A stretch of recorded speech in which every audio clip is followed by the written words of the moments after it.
Et salut les amis, dans cette vidéo je vais faire un guide d'installation de mon kit XM4 que je vends sur eBay. Et je vais donner aussi quelques préconisations afin d'éviter faire des erreurs. Et c'est parti. Alors dans un premier temps on va parler de ce qui contient mon kit.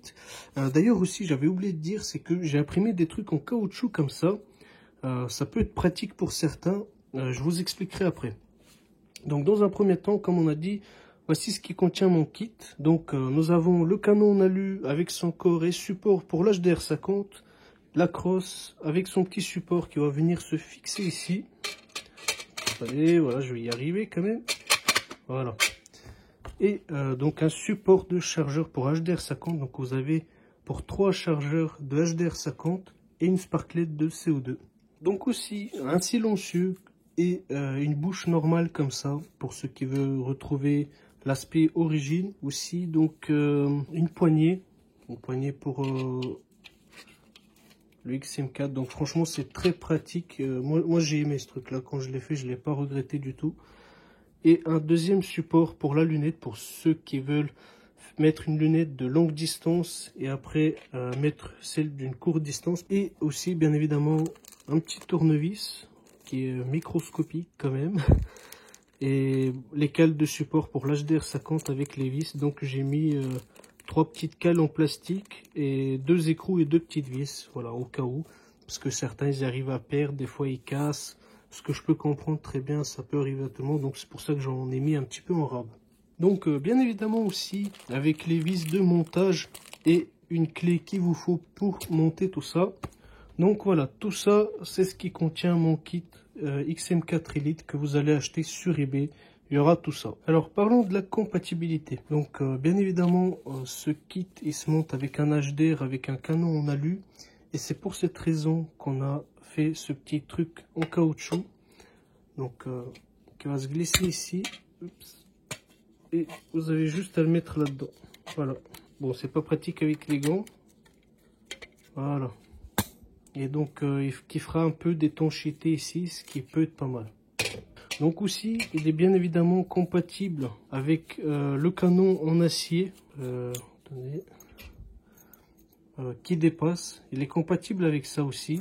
C'est pour ça que on a ce petit truc caoutchouc. Faudra pas le mettre si jamais vous utilisez un canon en acier. Mais malheureusement, notre kit il n'est pas compatible avec l'extension en acier parce que il peut pas rentrer tout simplement. Et puis aussi pour des raisons un peu techniques, on aurait pu peut-être le faire, mais le problème c'est que ça demanderait encore plus de bricolage, un peu plus de montage. Donc voilà, pour ceux qui ont justement qui l'ont pas. Donc on s'est contenté de faire comme ça. C'est compatible avec ça, mais pas avec l'extension. Ça, c'est pas compatible. Donc, pour ceux qui ont un canon en acier monté dans leur HDR, donc par exemple, si par malheur vous avez mis le truc en caoutchouc ou que vous avez peut-être acheté récemment, donc vous prenez le tournevis et vous faites ça, hop, et voilà, et il sort tout seul. Allez, c'est parti pour le montage. Donc, dans notre cas, donc c'est en alu, donc on va prendre le petit machin en caoutchouc, hop, tac, voilà, même s'il n'est pas au fond, il va rentrer au fond, vous inquiétez pas. Une cale en plastique qu'on met au milieu, voilà, vous mettez au milieu. Si jamais ça rentre assez fort, pour pas le casser, la cale, pour la faire sortir, prenez un tournevis et vous poussez par là. Parce que des fois ça arrive que, parce que les imprimantes ils impriment jamais vraiment précis. Et donc c'est possible que vous avez des cales qui rentrent un peu en force. Bien évidemment moi j'ai contrôlé, je fais le tri. Mais des fois ça peut arriver quand même que ça force. Donc pour pas le casser, vous le poussez avec le tournevis et c'est tout. Donc la cale on positionne bien au milieu. Entre les traits. Donc il y en a 5. Vous prenez celui du milieu. Vous l'insérez. Voilà, et on va prendre une petite vis ici, le petit tournevis qui va avec. Donc je vous l'accorde que le tournevis il n'est pas super pratique, mais en tout cas il dépanne, ce qui vous évite d'aller en acheter un dans un magasin si vous en avez pas. Normalement tout le monde en a, mais on sait jamais. Puis c'est toujours plus pratique de prendre ce que vous avez déjà sous la main que d'y aller chercher. Donc voilà, donc là il bouge pas. Voilà, donc là sur cette partie là on est bon. Donc c'est parti pour ça. Allez, vous le glissez comme ça. Voilà. Donc nous avons aussi bien évidemment inclus une vis avec un écrou pour au cas où, si jamais il y a un écrou qui se barre se balader ou quelque chose comme ça. Vous avez une vis au cas où aussi, on ne sait jamais. J'espère que vous n'aurez pas besoin, mais j'ai mis par précaution, ça peut toujours vous servir. Donc moi ce que je fais, donc vous mettez les vis. Et moi je vous conseille de visser uniquement comme ça, jamais serrer comme ça. Jamais, faites pas comme ça. Donc franchement ça sert à rien de serrer trop fort. Tout ce que vous risquez c'est de juste fragiliser le plastique. Et avec le temps, à force de démonter, remonter, démonter, remonter, il va finir par casser. Aussi, ce que je vous conseille, c'est de ne pas serrer tout de suite. C'est d'abord mettre les vis en place afin d'éviter de contraindre le plastique. Parce qu'on reste quand même sur de l'impression 3D et c'est pas, comment dire, des fois super solide. Bon, j'ai essayé de corriger ça au maximum. J'ai essayé de corriger ça au maximum pour qu'il n'y ait pas de problème de ce côté-là, mais on ne sait jamais. Normalement, ça ne doit pas arriver vu que, en fait, ce que je fais, moi, c'est que moi, je les monte ces kits chez moi et j'attends quelques jours afin qu'ils prennent bien la forme et comme ça, quand vous allez monter, il n'y aura pas de problème, mais je préfère que vous preniez des précautions, on ne sait jamais.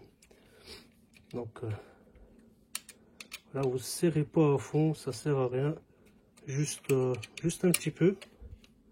Donc là, on ne l'a pas serré encore, on ne l'a pas serré, mais juste on met en place les vis.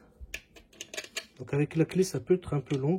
Si vous avez un tournevis comme ça, c'est beaucoup mieux. Donc là, on a mis les vis en place. Et là, vous pouvez les serrer. Donc, serrez seulement comme ça. Vraiment, ne faites pas comme ça. Ça ne sert à rien. Vous allez trop serrer, vous allez avoir trop de couple.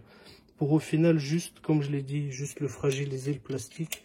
Probablement. Normalement, non. Mais voilà, juste ce qu'il faut comme ça à la main. Pas besoin de serrer comme un cinglé. Il ne va pas se barrer. Il va pas... Voilà, quoi, il ne va pas se dévisser tout seul et tout. Voilà.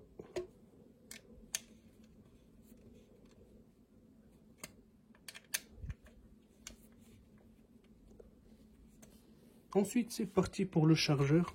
Bien évidemment, vous pouvez soit commencer par le chargeur, soit par la crosse. Il n'y a pas d'importance du moment que vous avez mis la petite cale et la vis pour le serrer. Donc, on vérifie bien qu'ils sont bien en place. Voilà. Donc le chargeur, vous pouvez commencer directement à le serrer. C'est pas bien grave parce qu'il y a un peu plus de jeu. C'est pas comme celui-là qui est un peu complexe. Et comme j'ai dit, les imprimantes, elles impriment pas au, comment dire, pas au millimètre, mais ils sont pas super précis les imprimantes quand même. Si par exemple je lui demande 16 mm, il va m'imprimer peut-être 16,2. Et ça fait déjà une fausse valeur pour moi qui m'embête et que je suis obligé de recorriger derrière en espérant qu'il va me donner cette valeur que j'ai demandé. Une dernière vis qui nous reste. Donc ce que j'ai oublié de préciser, c'est que sur le chargeur, ça sera caché bien évidemment, mais il y aura beaucoup de chargeurs qui auront des traces, enfin des marques, mais c'est plutôt en fait des rattrapages pour qu'ils puissent rentrer parce qu'il sera un peu dur à rentrer dedans, le chargeur. Donc voilà, je voulais juste vous prévenir que des fois je suis obligé de rattraper. Bien évidemment, je rattrape seulement ce qui ne sera pas visible après le montage. Si par exemple je dois rattraper quelque chose et je sais que ça va se voir après, il part à la poubelle, je ne réfléchis pas. Parce que voilà. Mais par exemple, si ça sera quelque chose qui sera monté, ça ne se verra pas. Il y aura des rattrapages tout simplement pour éviter que le prix soit trop cher, parce que plus il y a de gaspillage en plastique et plus ça me coûte cher à le fabriquer. Déjà comme ça, les imprimantes, ils ont tendance à me faire des trucs vraiment trop bizarres tout le temps. Il faut être derrière eux quoi, pour qu'ils t'impriment quelque chose. Donc voilà, je fais ça pour limiter les coûts. Et il y aura forcément de temps en temps un petit quelque part rattrapage, mais c'est rien de méchant. Ça sera pas visible une fois que vous l'avez monté. Donc on va mettre... la poignée pour le XM4. Voilà. Donc vous pouvez choisir. Attendez. Voilà. Hop. Donc des fois ça se pourrait que vous aurez besoin de desserrer un petit peu. Donc ce truc là c'est pareil, hein. Pas besoin de serrer comme un fou. Parce que de toute façon vous allez juste le casser. Donc juste vous prenez ça. Vous sentez qu'il est bien serré. Et voilà, parce que si vous faites comme ça, vous allez le casser aussi, ça sert à rien. Enfin, vous n'allez pas le casser, mais vous allez sentir que il va pas très bien. Il va tenir bien évidemment, mais ça sert à rien de le fragiliser pour rien. Voilà. Donc le deuxième support. Alors moi, ce que j'aurais fait, je mets d'abord la grosse lunette là, et après je mets celle-ci. Mais là, comme c'est une vidéo de test, enfin de montage, pardon, donc on va juste directement le monter comme ça. Voilà. Ça bouge pas, ça tient bien. Voilà. Donc la dernière étape, donc par exemple, des fois ça se pourrait qu'il rentre presque tout seul. Comme j'ai dit, les imprimantes, voilà, et puis les tubes aussi, font pas tous le même diamètre exact, du coup, pas pareil. Donc si ça force, vous tournez en même temps, voilà, et vous le sortez. Et donc là, pour le silencieux, c'est pareil. Donc si ça force un petit peu, vous avez qu'à le tourner, et il va rentrer. Mais celui-là, il force pas beaucoup, donc celui-là, je peux juste, voilà. Et je vous conseille quand même de tourner, c'est mieux. Donc voilà, il est tout monté, voilà à quoi il ressemble. Donc comme j'ai dit, avec un montage comme ça, il est compatible aussi, il n'y a pas de problème, mais seulement avec ça, pas avec l'extension.